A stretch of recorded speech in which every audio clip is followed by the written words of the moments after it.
Hello, Jess Too Good here. Today I'm reviewing the LEGO DC Comics Wonder Woman Warrior Battle Set. This releases May 1st for $30 in the United States and is a Toys R Us exclusive with 286 pieces and 2 minifigures.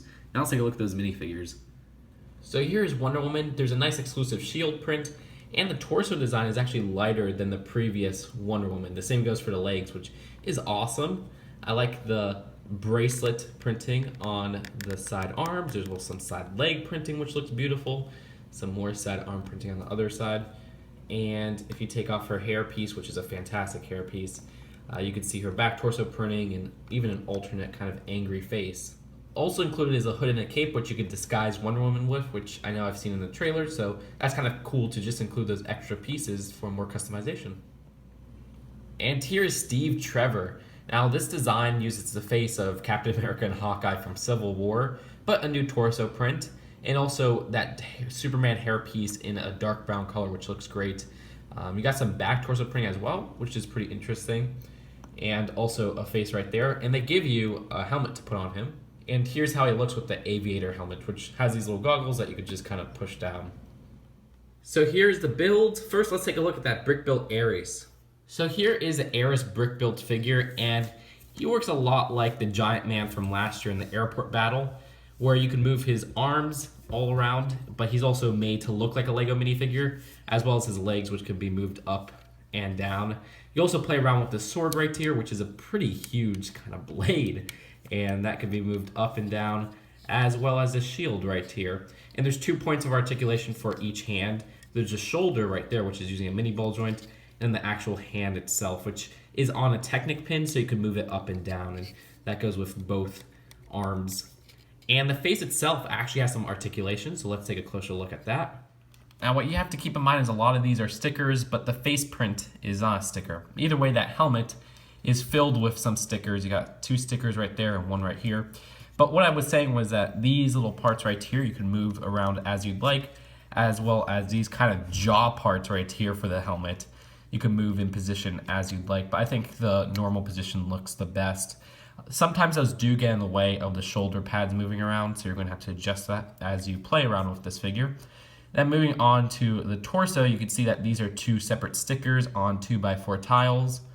Then you got some more 2x2 type stickers on some curved pieces around the belt area or waist area. I do like how they kept the same color as the torso and this waist right here, more importantly, with this middle section, so it does look a lot like a Lego minifigure in that aspect. And then just a closer look at the legs. On the back, it is pretty vacant, but of course this is not something you would really show from the back. And there's some little details. For example, underneath these shoulder pads, there seems to be a magma type display. Wonder what that's all about, and that's on both sides. And of course you could rotate the head around as you'd like, which again, that's a print and not a sticker. That's one of the few prints in this set that are unique. And that is it for the Ares brick-built figure. Now let's take a look at Steve Trevor's plane, which I just wanted to kind of compare the two in scale, and you can see how towering Ares is. And for a closer look at that plane, it's nice to see this military plane type build return, because we saw a lot in the Indiana Jones line, but that line unfortunately died. To see it return in this World War I style is actually really nice. You got a nice kind of tan design overall, and there's some stickers that kind of illustrate some of the detailings. For example, JR90 right there. There's also lots of these star logos throughout, which are pretty good stickers. I like what they add to the set. Don't mind putting them on either, because they weren't too hard to put on. And you also got another one right here that says AG16.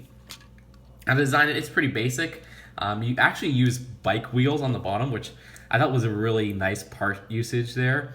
And that's for some landing gear. Of course, there's some on the back right there as well. Inside, it's a pretty basic cockpit. You just got that Junior's Gauge piece, as I call it, because it is actually used a lot on the Junior's line. And you got not even like a seat, but just a space to kind of slip Steve Trevor in.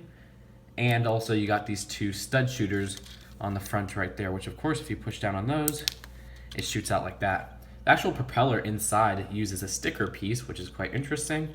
And both sides have a flick missile, which of course, if you kind of push on those, they're supposed to come out. You got to push really hard. Either way, that's actually the first time I've seen a flick and fire missile in a while. They have not really used these in sets too much anymore, so it's interesting to see them return. Either way, that's it for Steve Trevor's plane. Pretty cool build, and I like how basic it is, but it still captures a really neat design. Anyways, let's go on to the box and the final verdict. So here's the box. It's that $30 long box design we see a lot with retail exclusive sets like Brainiac Attacks. And here's the back. So there's 2 instruction booklets, and trust me, I was hoping there would be like a Justice League movie sets advertisement at the back, but there's nothing. So that kind of sucks, but what do you expect?